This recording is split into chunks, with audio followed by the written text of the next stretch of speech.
As a country, New Zealand hasn't been around that long. Some say we don't even exist. But in its short existence, New Zealand's been responsible for some surprisingly important and some not so important inventions. Here's a few of them.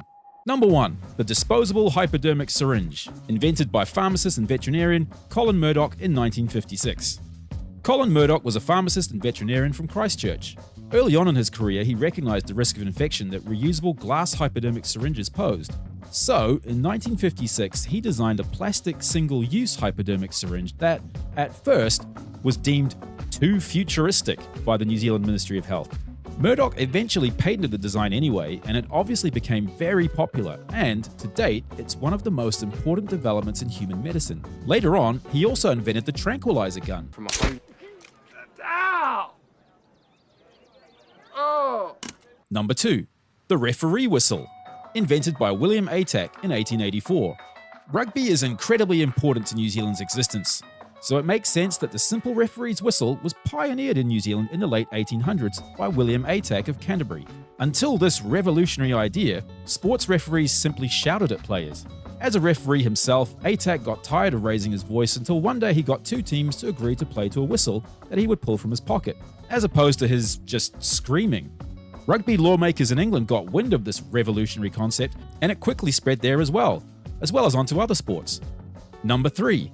The egg beater, invented by Ernest Godwin in 1900. Not being happy with being a champion rower, cyclist, and swimmer, Dunedin resident Ernest Godwin turned his skills to the house and home after he ended up fathering 10 children. He became obsessed with making everyday domestic chores easier and looked to improve on household tools and appliances.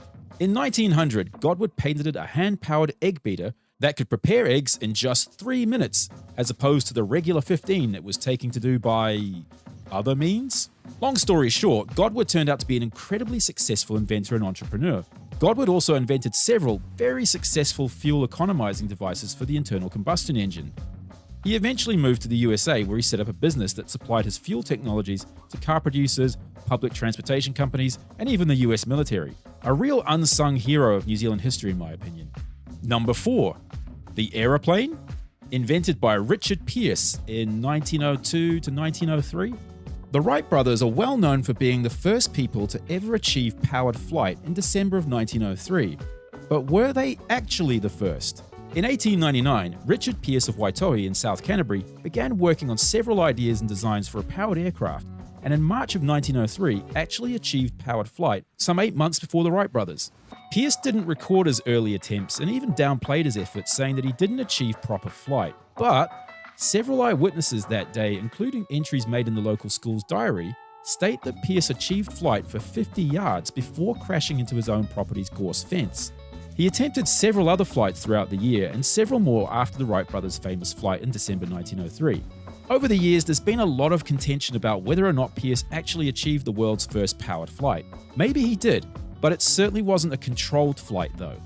That honor may very well belong to the USA's Wright brothers. Number 6. Nuclear Physics by Ernest Rutherford. Well known in New Zealand, but outside of New Zealand it might be a surprise to some to learn that the father of modern nuclear physics was New Zealander Ernest Rutherford.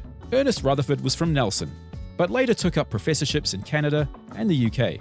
His most famous achievements were the discovery of alpha and beta rays, the discovery of radioactive decay, a Nobel Prize in Chemistry in 1908, which was the first ever Nobel Prize won by someone from the Southern Hemisphere, and the first artificially induced nuclear reaction. His work laid down the foundations for nuclear physics and the first ever splitting of the atom by his two students, John Cockcroft and Ernest Walton, in 1937. Number 7. Jogging by Arthur Lydiard in 1960. Jogging. I believe it's jogging or yogging. It might be a soft J.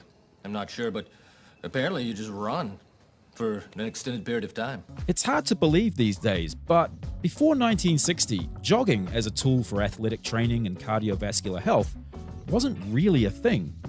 In fact, running for extended periods of time was considered dangerous by many in the health profession. That was until a marathon runner from Auckland, Arthur Lydiard, popularized jogging as a training method in athletics and also as a great tool for cardiovascular health. And why wouldn't you believe him? Arthur Lydiard made a name for himself coaching several of New Zealand's best ever distance runners such as Peter Snell and Murray Halberg. His successes in fitness coaching led to Runner's World magazine calling him the greatest running coach of all time, and he quickly became sought after as a coach worldwide. Later on in his life, he spent much of his time in the United States, where he worked as a coach and consultant. Number 8, Bungee Jumping by A.J. Hackett in 1987. In the early 1980s, A.J. Hackett and fellow adventurer Chris Skigglecow found a way to mimic the experience of killing yourself without actually killing yourself. They developed bungee jumping after seeing the Vanuatuan ritual of land diving.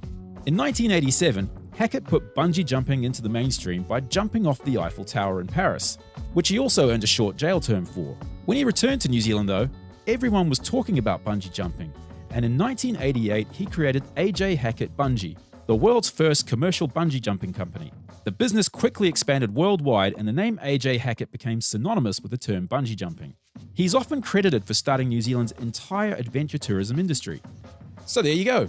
Those are 8 revolutionary inventions from New Zealand. I think at least 1 or 2 of these are going to be completely new to a lot of people. Do you know of any other great New Zealand inventions? If so, comment about them below. And whether or not you've invented a giant plastic ball that can roll you down a hill without breaking your neck, you're still a great New Zealander if you watched this whole video.